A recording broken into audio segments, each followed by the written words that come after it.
사람이 사는 것을 가만히 보면요, 세상에 태어나서 이제 각자 자기에게 주어진 그 환경 속에서 이제 삶을 영위해 나갑니다. 그 가운데 이제 세월이 흐르죠. 그러면서 사람들은 나이를 먹습니다. 이 나이를 먹음에 따라서 사람들은 변합니다. 생각도 변하고 가치관도 변하고 관심사도 변합니다. 아이 때의 관심사, 또 청년 때의 관심사, 그리고 결혼했을 때, 그리고 노년의 관심사가 또 변합니다. 뿐만 아니라 우리가 사는 우리 주위에 있는 이 환경도 또한 변합니다. 이러한 환경의 변화에 따라서 그리스도인인 우리 같은 사람들은 기도의 내용도 변합니다. 제가 이것을 한 사람의 예를 들어서 한번 말씀을 드려보겠습니다. 한 아이가 태어났습니다. 이제 자랍니다. 초등학생이 됩니다. 그러면 이제 교회에서는 주일학교를 다니겠죠. 주일학교를 다니면서 신앙을 배웁니다. 선생님한테 기도를 어떻게 하는지, 왜 해야 되는지 기도에 대해서도 배웁니다. 그러고 나니까 이 녀석이 나름대로 마음에 기도 제목이 생깁니다. 천진난만한 기도의 제목이 생겨요. 동생이 없는 아이 같으면 동생을 달라고 기도할 수도 있을 것입니다. 어떤 아이가 엄마한테 동생을 달라고 조르니까 이 엄마 아빠가 어떻게 좀 할 얘기가 없으니까 하나님한테 한번 물어봐라 했어요. 그러니까 이 아이가 하나님한테 물어보면 알겠구나 하고 하나님 앞에 열심히 기도를 했습니다. 그런데 정말 동생이 생겼어요. 그래서 이 녀석은 기도하면 들어주시는구나, 그 어릴 때부터 깨닫기 시작합니다. 그런데 엄마 아빠는 당혹스러운 거죠. 그런데도 그 아이에게는 기도 응답이에요. 아무튼 기도를 하면 하나님이 뭔가를 들어주시는구나 알았어요. 자, 그리고 난 다음에 이 아이가 이제 자라서 대학을 들어갈 쯤 됩니다. 대입 시험을 봐요. 그러면 이제 그 경험을 살려서 시험을 잘 보게 해달라고 이제 기도하겠죠. 또 이제 시험이 끝나면 자기가 원하는 대학, 원하는 학과에 들어가게 해달라고 또 기도하겠죠. 그렇게 해서 정말 하나님은 선하신 하나님이어서 그의 기도를 들어주셨어요. 대학에 들어갔습니다. 열심히 공부를 했어요. 이제 취업할 때가 됐습니다. 이제 취업을 놓고 기도를 합니다. 그래서 정말 또 취업이 됩니다. 취업을 하고 나니까 이제는 결혼 문제가 있어요. 결혼 문제를 놓고 기도합니다. 결혼을 합니다. 그런데 결혼을 했는데 아이가 없는 거예요. 자, 이럴 때 또 이 사람은 다시 그 옛날에 기도를 하면 하나님께서 들어주시는 그것을 경험 삼아서 또 하나님 앞에 매달려 기도합니다. 하나님, 우리에게도 아이를 허락하여 주시옵소서. 제가 초등학교 때 하나님 앞에 기도했던 것처럼 기도하니 하나님 주셨으니까 주시옵소서. 그러니 정말 하나님이 아이를 주셨어요. 임신을 했습니다. 그런데 의사가 걱정하면서 하는 얘기가 안정을 취하라고 충고하니까 이제 기도 제목이 또 바뀌는 거죠. 하나님, 제발 순산하게 해주세요 라고 기도 제목이 바뀌어요. 순산만 하게 해주시면 진짜 바랄 게 없습니다. 그래서 정말 또 하나님의 은혜로 순산을 했어요. 그러면 기도 제목이 없고 이제 기도할 일이 끝난 겁니까? 아니죠. 그 아이가 이제 자랍니다.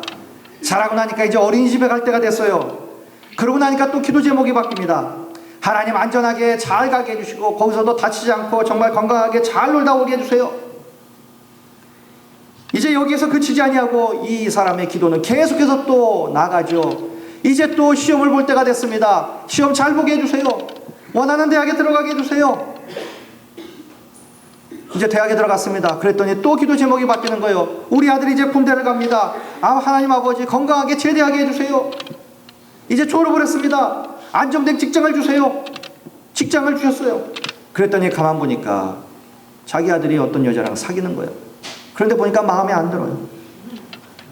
그러니 기도 제목이 바뀌죠. 하나님, 죄는 아닙니다. 제가 원하는 아이를 주세요. 자, 이쯤 되면 이제 며느리를 둘러싸고 어머니와 아들 사이에 갈등이 심화됩니다. 자식 이기는 부모 없다고 아무튼 허락했어요. 그러고 나니까 이 어머니의 기도가 바뀝니다. 하나님, 드디어 우리 아이가 결혼을 합니다. 그런데 마음에 들지 않습니다. 그런데 아무튼 며느리 보면 이쁘게 볼 수 있도록 그렇게 해주세요. 잘 살게 해주세요. 라고 기도 제목이 또 바뀝니다. 자, 이후에 마음에 들지 않은 며느리 봤다고 그 아들이 또 괘씸해서 기도하지 않습니까? 아니에요. 이젠 기도가 한 바퀴 돌았어요. 한 바퀴 돌았습니다. 그래서 다시 기도가 원점이 됐어요. 하나님, 며느리가 아이를 가져야 하는데 잘 안 됩니다. 아이를 주세요. 아이를 하나님이 임신하게 했어요. 이제 또 기도합니다. 순산하게 해주세요. 순산했어요. 이놈이 잘합니다. 이제 어린이집 갑니다. 오고 가는 길 지켜주세요. 또 이놈이 또 큽니다. 시험 보게 했는데 잘 보게 해주세요. 또 대학 들어가게 해주세요. 취직하게 해주세요. 돌아가는 거죠. 여러분, 이게 우리의 삶입니다. 그 삶에 따른 기도의 내용이에요. 한 여인이 기도와 더불어서 아름다운 신부에서 아이 엄마가 되고 아이 엄마에서 할머니가 됩니다. 어느덧 머리가 다 백발이 됩니다. 이렇게 보면 이 사람은 세상에 무수히 많이 변하는 것들과 그 가운데서도 변하지 않는 것들 사이에서 그 사이를 헤치고 살아왔던 거예요.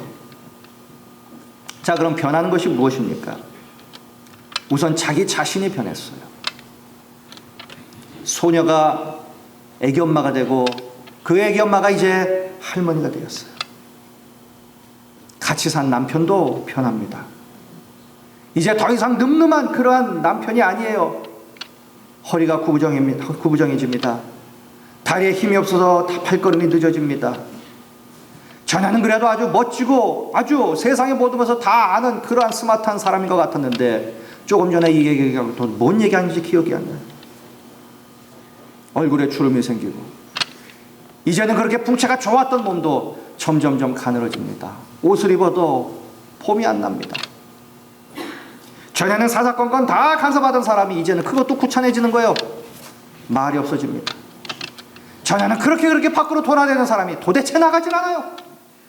제발 좀 나가라고 해도 안 나갑니다. 남편도 바뀌죠. 아이들도 바뀝니다. 아장아장 걸으면서 재롱을 피우던 애들이 이제 자라서 결혼을 하고 손자를 안겨줍니다. 환경도 변하죠. 신혼 초에 가난하게 이제 시작했던 이 부부가 이제 제법 재산을 모아요. 여유 있는 노후를 보냅니다. 여행도 종종 갑니다. 이제 손주들이 오면 용돈이나 좀 줄 수도 있는 그런 여유도 생겨요. 그 반대도 있겠죠. 부모님 덕에 여유 있게 신혼살림을 시작을 했는데도 나이 들면서 이거 한다 저거 한다 다 까먹고 어려운 노후를 보내는 그런 사람도 있을 겁니다. 건강도 변합니다. 병약했던 이들이 건강해질 수도 있고요. 건강을 자신했던 사람들이 이내 병 때문에 고생을 하는 경우도 생기죠. 주변 사람들도 변합니다. 예전 친구들 다 멀리 떠납니다. 관계도 소원해집니다. 그리고 먼저 세상을 떠나기도 합니다. 그 대신 새로운 사람들이 또 나타나서 말벗이 되기도 합니다. 그뿐입니까? 세상도 변합니다.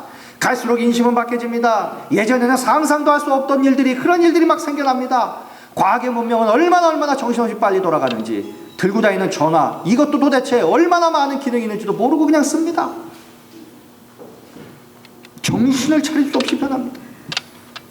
여러분, 이처럼 우리 주변에 있는 모든 것들은 다 변하고 다 낡아집니다. 그래서 베드로전서 1장 24절의 말씀이 실감이 나는 거예요. 육체는 풀과 같은 거예요. 모든 영광은 풀의 꽃과 같아요. 다 시들고 떨어지는 거예요. 그것이 이제 그렇구나 깨달아지기 시작하는 거죠.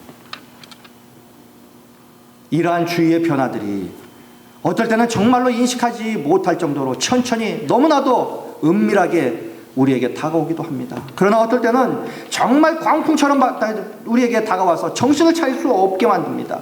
변화의 물결 속에 우리가 막 떠내려가게 그렇게 만들어버릴 때도 있어요.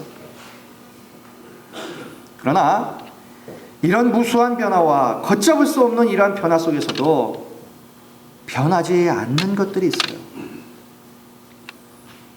그럼 무엇이 변하지 않는 것입니까? 앞에서 본 그 여인의 삶을 통해서 본다면 이렇게 변화무쌍한 삶을 살면서도 변하지 않는 것이 있어요. 이 여인에게는 기도하는 마음이 변하지 않았어요. 어릴 때에도, 학교를 다닐 때에도, 꽃다운 처녀일 때도, 시집을 갈 때도, 애기 엄마일 때도, 할머니가 되었어도 그분은 하나님 앞에 기도했어요. 일이 있을 때마다, 사연이 있을 때마다 하나님 앞에 엎드려 기도하며 살았어요. 이처럼 기도가 변하지 않는 것이었어요. 그런데 더 변하지 않는 분, 그 기도를 받으시는 우리 하나님이 조금도 변하지 아니하셨어요. 이 여인은 사랑하는 남편과 결혼해서 평생 동행을 했겠죠. 그러나 그 남편의 동행보다 더 중요한 동행이 있었어요. 하나님과의 동행이겠죠. 여인에게는 때때로 남편에게도 말하기 힘든 사연이 있었겠죠. 그럴 때 어떻게 했겠습니까? 하나님은 언제나 이 여인의 눈물 흘린 기도를 들으시기에 하나님께 찾아가 하나님께 말을 하곤 합니다.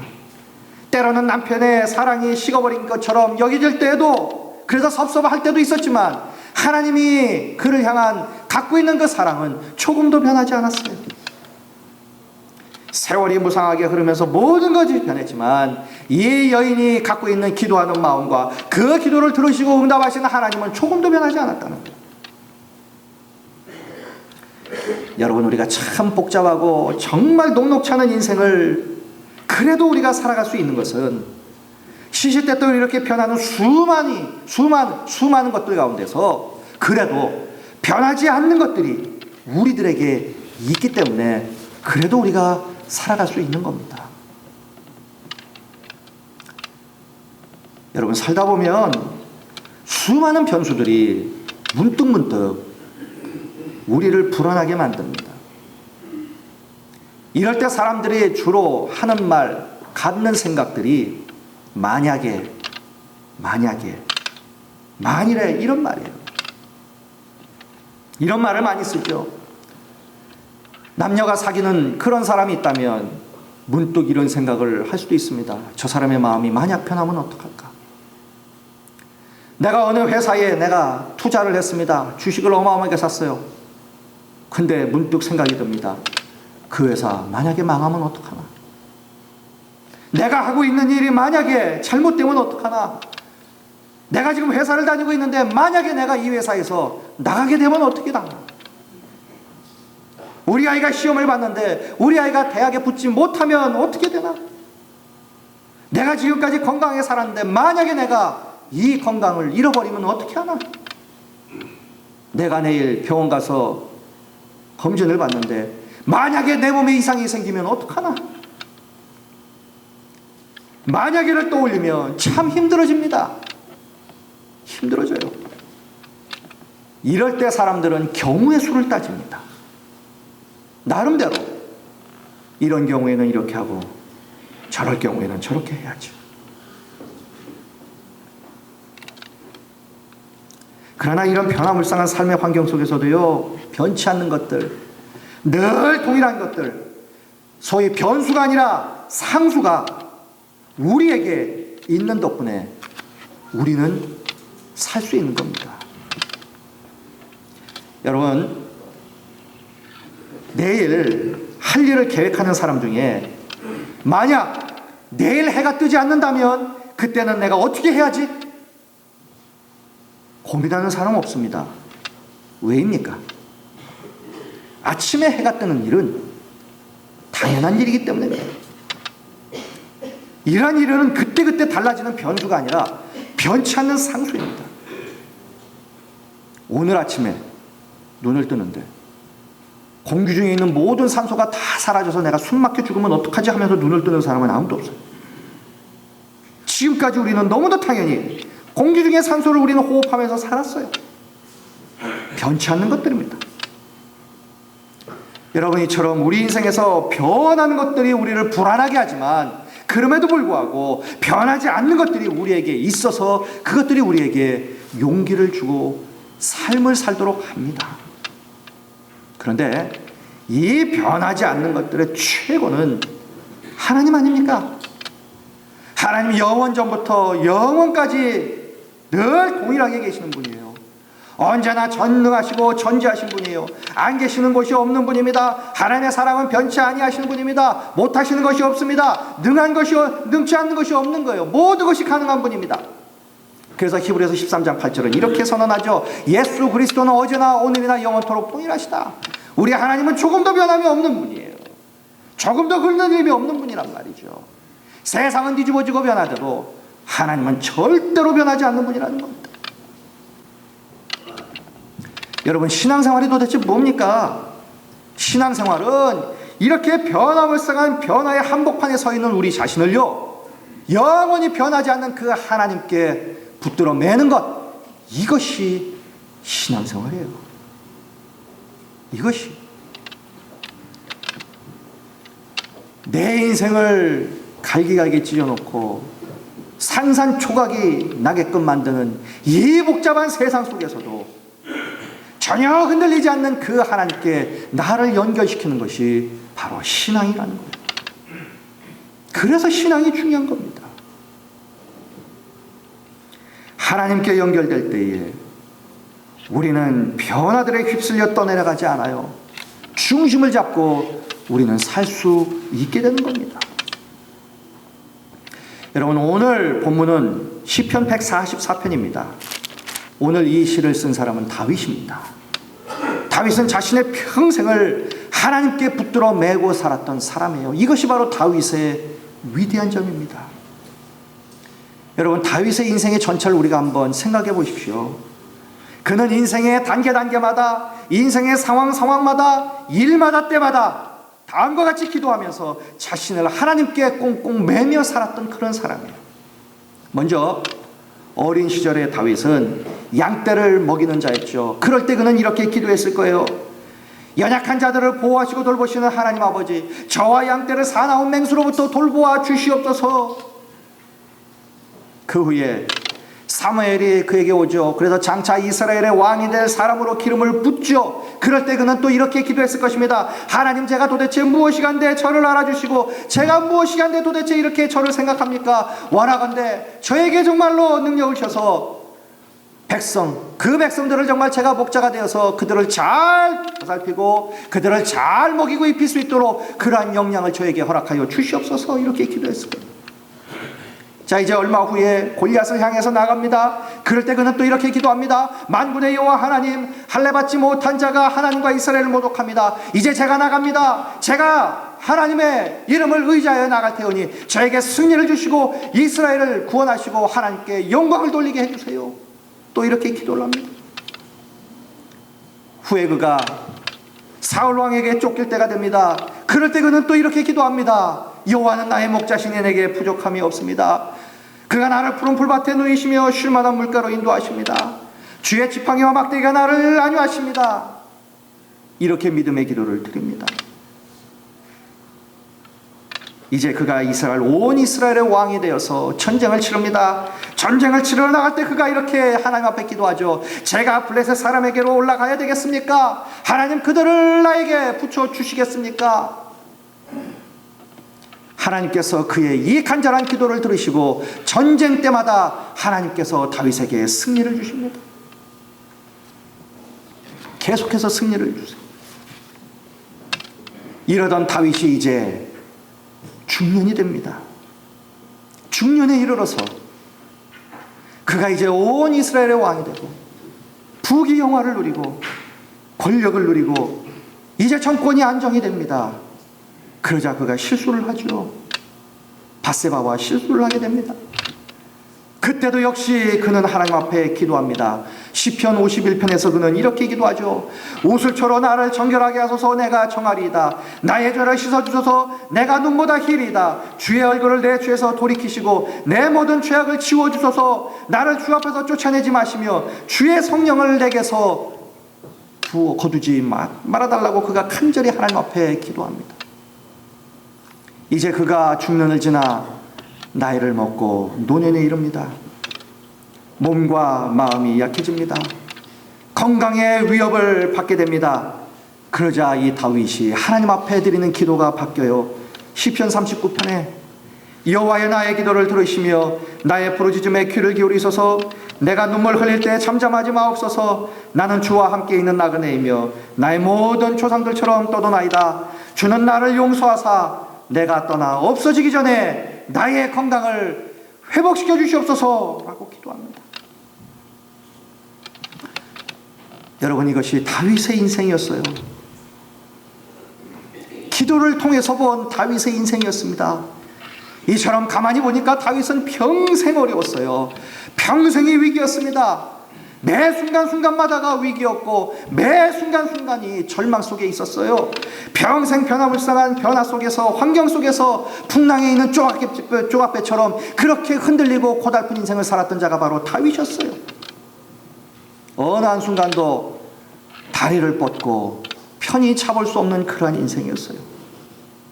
그럼에도 불구하고 다윗은 언제나 자신의 이 흔들리는 인생을 하나님께 꽁꽁 붙잡아 매고 살았습니다.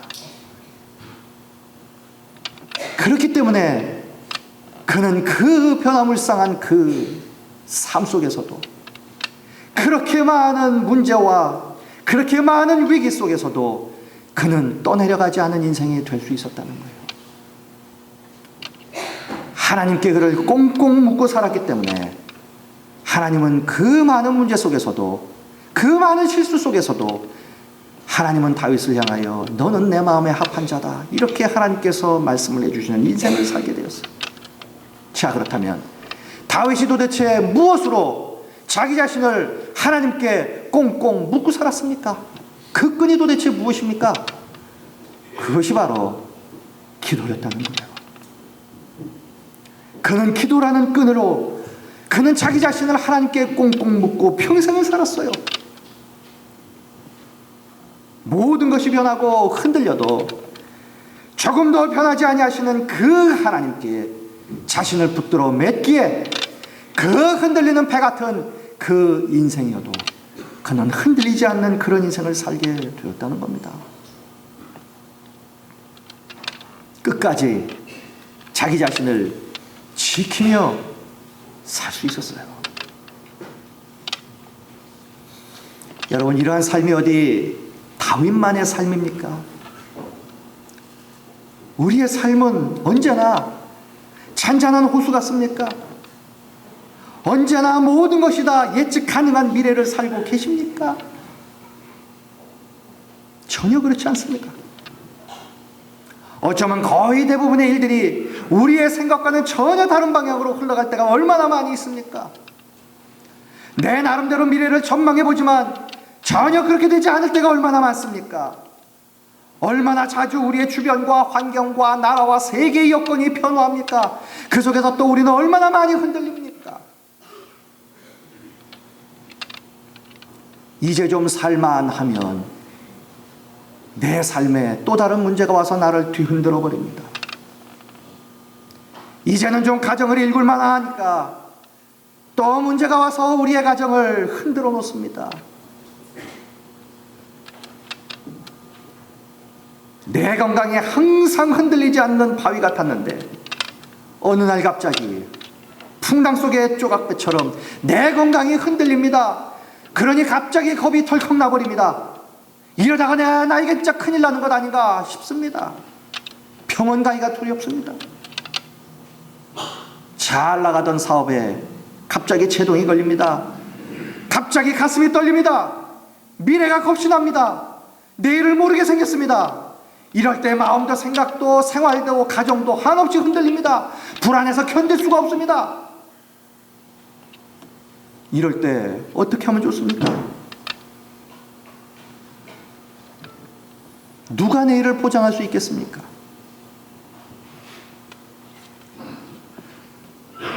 이제는요, 평생 한 가지 직업을 가지고 살 수 있는 그러한 사람들이 이제 거의 없어집니다. 이제 앞으로는 평생을 살 때 평균 4-5개의 직업을 바꾸면서 살아야 살 수 있는 시대라는 거예요. 무슨 얘기입니까? 지금 내가 하고 있는 일이 안전하지가 않다는 거예요. 언제 어떻게 될지 모른다는 거예요.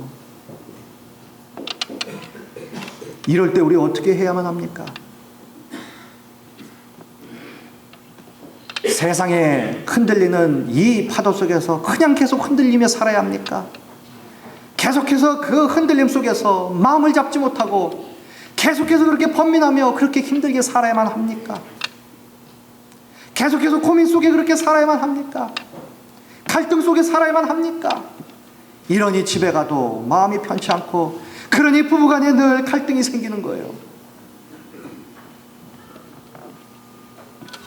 어떻게 하면 좋겠습니까? 방법은 하나입니다. 우리도 다윗처럼 기도를 통해 흔들리는 우리 인생을 흔들리지 않은 우리 하나님께 꽁꽁 묶고 살아야 한다는 거예요. 그래야 세상 풍랑에, 문제와 환경의 풍랑에 떠내려가지 않습니다. 우리 인생이 툭쪽 나지 않는 거예요. 갈기갈기 찢겨지지 않는다는 겁니다. 우리의 신앙과 우리의 마음을 지킬 수 있는 것입니다. 우리의 가정을 지켜나갈 수 있는 거예요. 우리의 삶을 지켜나갈 수 있는 겁니다. 여러분, 다윗은 오늘 시편 맨 마지막에서 이렇게 말합니다. 이러한 백성은 복이 있나니 여호와를 자기 하나님으로 삼는 백성은 복이 있도다. 자, 여기서 보면요, 여호와를 자기 하나님으로 삼는 사람. 그러면 어떻게 하는 것이 하나님, 여호와 하나님을 나의 하나님으로 삼고 살 수 있습니까? 그 방법이 도대체 무엇입니까? 하나밖에 없어요. 그것도 기도하는 거예요. 그래서 하나님을 의지하는 것밖에는 없는 겁니다. 자, 이렇게요, 하나님만을 의지하며 기도를 통해 여호와를 나의 하나님으로 삼고 사는 자에게 하나님께서 주시는 복이 있어요.